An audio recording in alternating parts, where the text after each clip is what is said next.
जय हिंद दोस्तों। 12 फरवरी 2021 को रात के करीब 9 बजे के समय जॉर्ज कॉलेज का पूरा शहर सैकड़ों लोगों की भीड़ से खचाखच भरा हुआ था और हर तरफ चीखों पुकार मची हुई थी। महिलाओं की चीखों से वहां का माहौल बहुत गमगीन हो गया था। कॉलेज के बाहर पुलिस प्रशासन की गाड़ियां ही गाड़ियां दिखाई दे रही थी। सायरन बजाती एम्बुलेंस और पुलिस की गाड़ियों से वो पूरा इलाका किसी बड़े हादसे की ओर इशारा कर रहा था, क्योंकि मेहर सिंह अखाड़े में जो खूनी खेल खेला गया था उसके बाद वहां सिर्फ तबाही और मौत के निशान ही बचे थे। जॉर्ज कॉलेज के मेहर सिंह अखाड़े में ये जो हादसा हुआ था उसकी शुरुआत तो शाम करीब 6:30 बजे ही हो गई थी। दरअसल मनोज कुमार मलिक जो जॉर्ज कॉलेज रोहतक में डीपीएस थे, वो अपनी पत्नी साक्षी मलिक और अपने 3 साल के बेटे सरताज के साथ घटना वाले दिन अखाड़े में मौजूद थे। उनकी पत्नी साक्षी एथलीट कोटे से रेलवे में कार्यरत थी। मनोज मलिक जॉर्ज कॉलेज के मेहर सिंह अखाड़े में हर शाम कुश्ती खिलाड़ियों को ट्रेनिंग देने आते थे और उस शाम भी मनोज मलिक करीब 6 बजे खिलाड़ियों को ट्रेनिंग कराने के लिए अपनी पत्नी साक्षी और 3 वर्ष के बेटे सरताज को साथ लेकर जॉर्ज कॉलेज के अखाड़े में आए थे। उनकी पत्नी साक्षी मैदान में जाकर अपनी एथलीट की प्रैक्टिस करने लगी थी। बेटा सरताज भी उनके साथ ही था। मनोज मलिक जिस समय अखाड़े में पहुंचे थे उस समय वहां दूसरे कोच प्रदीप मलिक और सतीश दलाल पहले से ही खिलाड़ियों को अभ्यास करा रहे थे। उन्हीं में से एक महिला खिलाड़ी पूजा तोमर भी अखाड़े में अपने दांव पेच आजमा रही थी। फिर कोच सतीश दलाल पूजा तोमर से कुश्ती के दांव पेच के बारे में बात करने लगे। इधर मनोज मलिक और प्रदीप मलिक भी आपस में बात करने लगे थे। इसके बाद प्रदीप मलिक अचानक जिम के ऊपर बने रेस्ट हाउस में चले गए। वहां पर एक कमरे में पहले से ही कोच सुखविंदर मौजूद था। प्रदीप मलिक सुखविंदर के कमरे में जाकर उनसे बातें करने लगे, क्योंकि उस समय जिम्नेजियम में कई युवा पहलवान वार्म अप कर रहे थे, इसलिए वहां पर ऊंची आवाज में म्यूजिक चल रहा था। सुखविंदर से बातचीत के दौरान जब अचानक प्रदीप मलिक के पास किसी का फोन आया तो जैसे ही वो फोन लेकर उठे तभी अचानक सुखविंदर ने उनके सिर में गोली मार दी। गोली लगते ही प्रदीप वहीं नीचे फर्श पर गिर पड़े। सुखविंदर ने प्रदीप मलिक की लाश को दरवाजे के सामने से हटाकर एक तरफ डाल दिया। वहां पर गोली जरूर चली थी, लेकिन मैदान में चल रहे म्यूजिक की वजह से किसी को पता ही नहीं चला कि गोली कहां पर चली है और किसने चलाई है। सुखविंदर ने जिम्नेजियम की छत से आवाज लगाकर वहां के मुख्य कोच मनोज मलिक जो नीचे मैदान में थे उनको भी उसी कमरे में बुलाया जिसमें उसने अभी प्रदीप को गोली मारी थी। और जैसे ही मनोज मलिक कमरे में पहुंचे तो सुखविंदर ने बिना कोई बात किए सीधे उनके सिर में भी गोली मारकर उन्हें भी मौत की नींद सुला दिया। सुखविंदर ने मनोज मलिक के शव को भी उसी कमरे में एक तरफ डाल दिया। 2 लोगों को गोली मारने के बाद सुखविंदर ने फिर से बालकनी में जाकर कोच सतीश दलाल को भी बात करने को कहकर उसी कमरे में बुलाया और सतीश दलाल के कमरे में एंट्री करते ही उसने उन्हें भी गोली मार दी। और कुछ ही मिनटों में 3 लोगों की हत्या करने के बाद भी सुखविंदर का गुस्सा शांत नहीं हुआ था, क्योंकि उस कमरे में लाशों को छुपाने के लिए अब और जगह नहीं बची थी। इसलिए सुखविंदर ने उस कमरे को ताला लगा दिया। इसके बाद सुखविंदर का अगला शिकार अखाड़े में पहलवानी कर रही महिला पहलवान पूजा तोमर थी। सुखविंदर ने पूजा को फोन करके कहा कि मनोज मलिक और दूसरे कोच उससे कुछ बात करने के लिए उसे जिम्नेजियम में बने कमरे में आने के लिए कह रहे हैं। जिस कमरे में उसने पूजा को बुलाया वो दूसरा कमरा था। और फिर जैसे ही पूजा उस कमरे में पहुंची तो सुखविंदर ने उसे भी गोली मार दी। गोली लगते ही पूजा की भी मौके पर ही मौत हो गई थी। पूजा तोमर की हत्या करने के बाद सुखविंदर का अगला टारगेट मनोज मलिक की पत्नी साक्षी मलिक थी। साक्षी मलिक उस समय नीचे जिम में प्रैक्टिस कर रही थी। सुखविंदर ने उन्हें भी बालकनी से आवाज लगाकर बुलाया कि आपको मनोज मलिक बुला रहे हैं, लेकिन साक्षी को क्या पता था कि उसके पति मनोज कुमार मलिक की तो वो पहले ही हत्या कर चुका है। इसके बाद सुखविंदर ने साक्षी को भी उसी कमरे में बुलाया जिसमें उसने पूजा की हत्या की थी। और साक्षी के कमरे में एंट्री करते ही सुखविंदर ने बिना कोई सवाल किए सिर में गोली मारकर साक्षी की भी हत्या कर दी। सुखविंदर के मन में मनोज मलिक के प्रति इस हद तक नफरत पैदा हो चुकी थी कि वो मनोज के पूरे वंश को ही मिटा देना चाहता था, क्योंकि सुखविंदर ने एक बार अखबार में एक खबर पढ़ी थी कि बेटे ने अपने पिता की हत्या के 20 साल बाद जवान होकर अपने पिता के हत्यारों को मौत के घाट उतारकर उसने बदला लिया था। इसलिए सुखविंदर मनोज मलिक के 3 साल के मासूम बेटे को भी जिंदा नहीं छोड़ना चाहता था, ताकि बाद में वो अपने पिता की मौत का बदला न ले सके। साक्षी की हत्या करने के बाद सुखविंदर नीचे गया और मैदान में खेल रहे 3 साल के सरताज को ये कहते हुए गोद में उठा लिया कि उनकी मम्मी उसे ऊपर बुला रही हैं। ऊपर लाने के बाद सुखविंदर ने सरताज को भी गोली मार दी। सरताज को मृत समझकर सुखविंदर ने उस कमरे को भी ताला लगा दिया। दोनों कमरों का ताला लगाने के बाद वो वहां के मेन गेट पर तीसरा ताला लगाकर अखाड़े के मैदान में आ गया। अखाड़े में मौजूद कई लोगों की हत्या करने के बाद सुखविंदर नीचे आकर अपनी गाड़ी में बैठ गया। इसके बाद वहां से वो सीधा जाट कॉलेज के सामने पहुंचा, जहां पर मेहर सिंह अखाड़े का एक और दूसरा कोच अमरजीत भी मौजूद था। अमरजीत को उसने अखाड़े के संबंध में बात करने के लिए कहकर बुलाया था। अमरजीत के कार से बाहर निकलते ही सुखविंदर ने उसके सिर में गोली मारनी चाहिए, लेकिन गोली अमरजीत के सिर के ऊपर के बजाय चेहरे पर जाकर लगी। गोली लगते ही अमरजीत घायल अवस्था में मेडिकल मोड़ की तरफ भागा। सुखविंदर ने सोचा कि अब अगर वो वहां रुका तो पकड़ा जाएगा, इसलिए अमरजीत का पीछा करने की बजाय वो अपनी गाड़ी से दिल्ली की ओर निकल गया। हालांकि जिस समय ये घटना घटी थी उस समय अखाड़े में कई पहलवान प्रैक्टिस कर रहे थे। जिम में अखाड़े के मुख्य कोच मनोज मलिक के चाचा का लड़का टोनी मामा का लड़का विशाल भी उस समय वहां प्रैक्टिस कर रहा था। उनके साथ साथ अन्य कई पहलवानों ने देखा कि प्रदीप मलिक के अलावा मनोज, सतीश, साक्षी, पूजा और सरताज ऊपर सुखविंदर के कमरे में गए थे, लेकिन काफी समय बीत जाने के बाद भी वो लोग नीचे नहीं आए थे। यही सोचकर जब कुछ लोग ऊपर पहुंचे तो उन्हें एक कमरे से कोच मनोज मलिक के बेटे सरताज के रोने की आवाज सुनाई दी। तुरंत कुछ पहलवानों को बुलाकर जब उस कमरे का ताला तोड़ा गया तो तब जाकर अखाड़े में हुए इस जघन्य हत्याकांड के बारे में पता चला। रेस्ट रूम के दोनों कमरों के दरवाजे तोड़ने के बाद वहां एक के बाद एक कई लोग लहूलुहान पड़े मिले थे और सुखविंदर का कहीं कुछ अता पता नहीं था। लेकिन फिर मामला समझ में आते ही कुछ लोगों ने इस हत्याकांड की सूचना पुलिस को दे दी और चंद मिनटों में ही पुलिस घटना स्थल पर पहुंच गई। लेकिन पुलिस के आने से पहले ही साक्षी, पूजा और प्रदीप की मौत हो चुकी थी, जबकि मनोज, अमरजीत, सरताज और सतीश दलाल की सांस चल रही थी।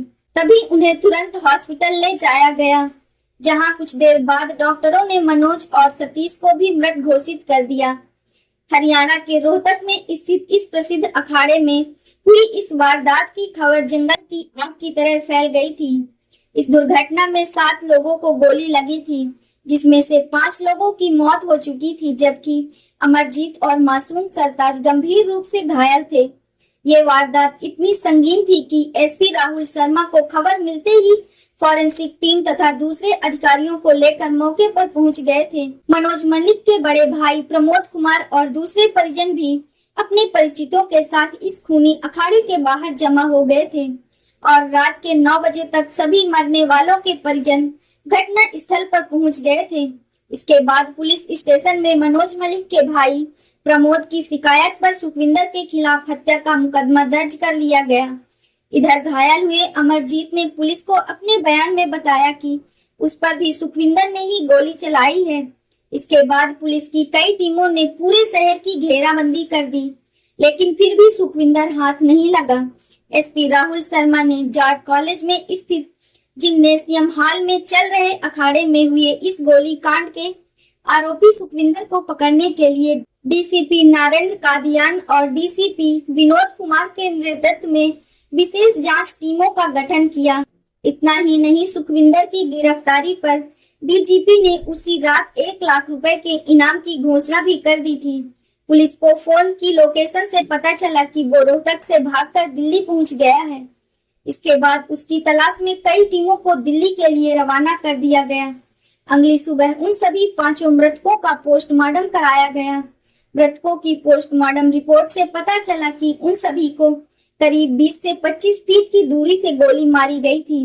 गोली उन सभी के सिरों में लगी जरूर थी, लेकिन पार नहीं हुई थी। पोस्टमार्टम में साक्षी के सर से 2 और बाकी चारों मृतकों के सर से एक एक गोली निकली थी और घायल हुए अमरजीत को एक गोली और 3 साल के नन्हे सरताज को भी एक गोली लगी थी, जो सरताज के सिर के आर पार हो गई थी।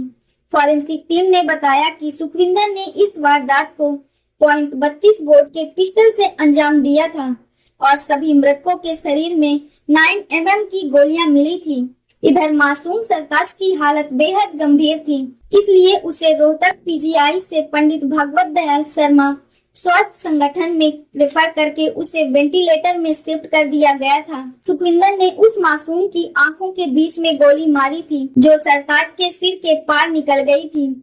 शुरुआती जांच में तो ये साफ हो गया था कि इस वारदात के समय अखाड़े में और भी कई लोग मौजूद थे, लेकिन किसी को भी सुखविंदर के कमरे में चलने वाली गोलियों की आवाज इसलिए सुनाई नहीं दी थी क्योंकि प्रैक्टिस के समय वहां तेज आवाज में म्यूजिक चल रहा था। हालांकि उन सभी को किसी हल्के धमाके का एहसास तो हुआ था, लेकिन उन्हें यही लगा था कि शायद किसी शादी में पटाखे चल रहे होंगे। लेकिन अखाड़े में मौजूद किसी को भी इस बात का बिल्कुल अंदाजा नहीं था कि सुखविंदर ने ऊपर वाले कमरे में 5 लोगों की हत्या कर दी है और अखाड़े में मौजूद चश्मदीद लोगों से पूछताछ तथा शुरुआती जांच में ये भी पता चला कि सुखविंदर का अखाड़े के दूसरे कोच के साथ कोई विवाद चल रहा था, जिसके चलते उसने इस पूरी वारदात को अंजाम दिया था। सुखविंदर के बारे में जब पुलिस ने जानकारी जुटाई तो पता चला कि सुखविंदर मूल रूप से सोनीपत के बड़ोदरा गांव का रहने वाला है। इसके बाद पुलिस की एक टीम तुरंत उसके घर पहुंची। वहां उसके परिजनों से पूछताछ की तो पता चला कि सुखविंदर के पिता सेना से रिटायर्ड हैं। उन्होंने बताया कि सुखविंदर शादीशुदा है। उसकी शादी 6 साल पहले उत्तर प्रदेश की रहने वाली तनु के साथ हुई थी और उसका एक 4 साल का बेटा भी है। सुखविंदर जिद्दी और गुस्सैल स्वभाव का था, इसलिए पत्नी से उसका झगड़ा होने लगा था और 4 साल पहले वो अपनी पत्नी को उसके मायके छोड़ाया था। तब से वो मायके में ही रह रही है, जबकि उसका बेटा अपने दादा दादी के पास रहता है। सुखविंदर की मां सरोजनी देवी ने बताया कि उसके पिता ने उसकी हरकतों के कारण उसे अपनी जायदाद से बेदखल कर दिया था, जिसके बाद से सुखविंदर कभी कभार ही अपने बेटे से मिलने के लिए घर आता था। पुलिस ने सुखविंदर को अरेस्ट करने के लिए अपनी पूरी ताकत झोंक दी थी, लेकिन पुलिस इस वारदात के अगले दिन यानी 13 फरवरी को दिल्ली पुलिस ने संदिग्ध अवस्था में कार में घूमते हुए एक व्यक्ति को अरेस्ट किया था। उसके कब्जे से दिल्ली पुलिस ने एक अवैध पिस्तौल और 5 कारतूस भी बरामद किए थे। उससे पूछताछ करने पर पुलिस को पता चला कि जिस सुखविंदर नाम के व्यक्ति ने एक दिन पहले रोहतक के मेहर सिंह अखाड़े में 5 पहलवानों की निर्मम हत्या को अंजाम दिया है, वो यही सुखविंदर है। इसके बाद दिल्ली पुलिस ने तुरंत इसकी सूचना रोहतक पुलिस को दे दी। सूचना मिलते ही रोहतक पुलिस दिल्ली पहुंच गई। पीजीआई मेष थाना पुलिस ने दिल्ली की अदालत से सुखविंदर का ट्रांजिट रिमांड लेकर उसे रोहतक ले आई। वहां उसे अदालत में पेश करके पुलिस ने सुखविंदर को 4 दिन के रिमांड पर ले लिया। इसके बाद पुलिस ने सुखविंदर से कड़ाई से पूछताछ शुरू की तो वो पुलिस की सख्ती को ज्यादा देर तक बर्दाश्त न कर सका। पूछताछ के दौरान सुखविंदर ने पुलिस को बताया कि उसने हवस और पैसे के लिए एक नहीं बल्कि 6 लोगों की हत्या को अंजाम दिया था, क्योंकि उस समय तक मनोज और साक्षी के 3 साल के बेटे सरताज की भी अस्पताल में उपचार के दौरान मौत हो गई थी। सुखविंदर ने बताया कि पिछले कुछ दिनों से मनोज मलिक के साथ 1 वजह से उसकी रंजिश चल रही थी। दरअसल मनोज और उनकी पत्नी साक्षी नामचीन खिलाड़ी थे। मनोज अपने जमाने के जाने माने राष्ट्रीय स्तर के पहलवान रह चुके थे। उन्होंने कई प्रतियोगिताएं भी जीती थी। इसके बाद रोहतक के जाट कॉलेज में उन्हें सहायक शिक्षक यानी डीपीए की नौकरी मिल गई थी। वहीं जाट कॉलेज के पास ही उन्हें रोहतक के सबसे प्रतिष्ठित मेहर सिंह अखाड़े में कोच की नौकरी भी मिल गई थी। इस अखाड़े में मनोज मलिक के अलावा भी कई अन्य कोच थे और उन्हीं में से एक सुखविंदर भी था। वो सभी अखाड़े में कुश्ती के लिए नए पहलवान तैयार करते थे। मनोज मलिक मूल रूप से गांव सरकथल जिला सोनीपत के रहने वाले थे। मनोज मलिक और साक्षी 14 फरवरी 2013 को शादी के बंधन में बंधे थे और अपनी शादी की 8वीं सालगिरह से 2 दिन पहले ही उन दोनों ने एक साथ इस दुनिया को छोड़ दिया था। मनोज मलिक पिछले कई सालों से अपनी पत्नी साक्षी मलिक और 3 साल के बेटे सरताज के साथ रोहतक में जॉर्ज कॉलेज और अखाड़े के पास ही देव कॉलोनी में रहते थे। मनोज मलिक और उनकी पत्नी साक्षी दोनों ही अच्छे खिलाड़ी थे, इसलिए वो दोनों अपने मासूम बेटे सरताज को भी कुश्ती का खिलाड़ी बनाना चाहते थे। ट्रैक और कुश्ती मेट पर अटखेलियां करता सरताज अपने माँ बाप के साथ अखाड़े में जाता था। वो वहाँ के सभी पहलवानों की आंखों का तारा बन गया था। इधर मनोज मलिक ने कभी सपने में भी नहीं सोचा था कि जिस सुखविंदर को उन्होंने 2 साल पहले 15,000 रुपए महीने पर अखाड़े में कोच की नौकरी पर रखा था, वही सुखविंदर एक दिन अपनी नीच हरकतों के कारण न सिर्फ उनकी हत्या कर देगा, उनके परिवार के खात्मे का सबक बन जाएगा। क्योंकि सुखविंदर अखाड़े में पहलवानों को परेशान करता था, इसलिए खिलाड़ियों की शिकायत पर मनोज ने उसे कोच के पद से हटा दिया था। बस इसी बात से गुस्सा होकर सुखविंदर ने इस घटना को अंजाम दिया था। इस सामूहिक गोलीकांड में मारे गए एक और अन्य कोच सतीश दलाल मूल रूप से गांव माथुरी जिला झज्जर के रहने वाले थे। जाने माने कुश्ती खिलाड़ी सतीश दलाल इन दिनों मनोज मलिक के अखाड़े में कुश्ती कोच का पद संभाल रहे थे और इसी हादसे में 24 गांव के मोखरा निवासी प्रदीप मलिक भी मारे गए थे। राजकुमार मलिक के 3 बेटों में प्रदीप सबसे छोटे बेटे थे। प्रदीप मलिक खेल कोटे से रेलवे में CTI थे। शादीशुदा प्रदीप का एक बेटा है जिसका नाम अग्निपथ है, जो इस घटना के समय केवल 15 महीने का था। प्रदीप मलिक गजब के पहलवान थे। हालांकि प्रदीप का सुखविंदर के साथ कोई ऐसा झगड़ा नहीं था, बस अखाड़े में उनकी हरकतों को लेकर प्रदीप मलिक ने एक बार अखाड़े में जाकर सुखविंदर को समझाया था और 2-4 बार व्हाट्सएप पर भी बात हुई थी और उन्होंने सुखविंदर को अपना व्यवहार ठीक करने की सलाह दी थी। बस इसी वजह से सुखविंदर प्रदीप मलिक से भी रंजिश रखने लगा था और इस हत्याकांड में मारी गई प्रतिभाशाली युवा महिला पहलवान पूजा तोमर यूपी की चैंपियन रह चुकी थी। पूजा का परिवार मूल रूप से मथुरा के गांव सिहोरा का रहने वाला था, लेकिन इस घटना के समय पूजा का परिवार मथुरा के लक्ष्मी नगर में रहता था। पूजा के पिता राम गोपाल और भाई विष्णु कपड़े की दुकान चलाते थे। क्योंकि पूजा दमदार खिलाड़ी थी, इसलिए पूजा के परिवार वालों ने इस घटना से करीब 1.5 साल पहले पूजा तोमर को रोहतक के जाट कॉलेज के पीछे बने अखाड़े में ट्रेनिंग के लिए भेजा था। क्योंकि इस हादसे की असल वजह सुखविंदर का महिला पहलवानों के साथ अश्लील व्यवहार तथा महिला पहलवानों के साथ संबंध बनाने का दबाव बनाना था।